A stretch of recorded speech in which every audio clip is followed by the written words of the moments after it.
Here's the number one red flag we have when it comes to teaching our kids the power of storytelling and using their imagination. And it probably works for us as parents too. And this comes from now talking to thousands of students in elementary schools on the power of imagination and storytelling. And if you're new here, that's what we do. I'm Dylan with Unfound Adventures. We create comics and novels to help parents connect deeper with their kids through the power of imagination and storytelling. If you're into that stuff, make sure you like, follow, and sub a dub for us. Just yesterday, we had a principal ask us to come into their school and conduct a focus group, 15 students ranging from 3rd to 5th grade, to help us deliver a training to help them with their writing. And the biggest takeaway and red flag that I found is we tend to teach imagination and storytelling in reverse. Let me explain. My questions with these kids started off with the positives. Why would they want to be a writer one day? What do they like about writing? And the answers ranged anywhere from making money saying dumb stuff to expressing my imagination and doing whatever I want in a world that I've created, in a story that I've created. But then we got to what they don't like, and the answers at first were very surface level.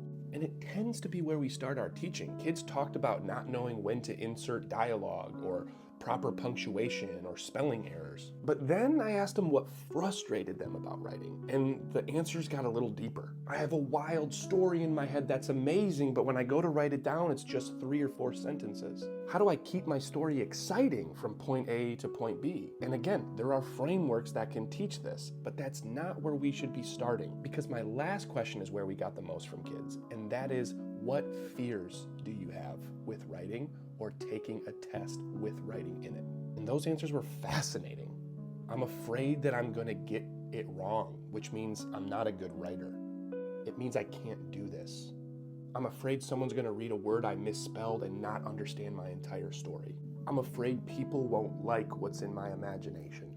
This is where we start when it comes to teaching kids about writing, storytelling, and their imagination. Tackling these fears. Because writing is a journey and we will always work to get better and make mistakes. But if we can't get past our initial fear, we're never gonna see what we're made of. Our job as parents to help our kids when it comes to writing, storytelling, and using their imagination is continuously equipping them with what they need to tackle their fears head on. And if you need help equipping them with these tools, that's what we're here for. So if you like this stuff, make sure you like, follow, and share. I'll see you in the next video.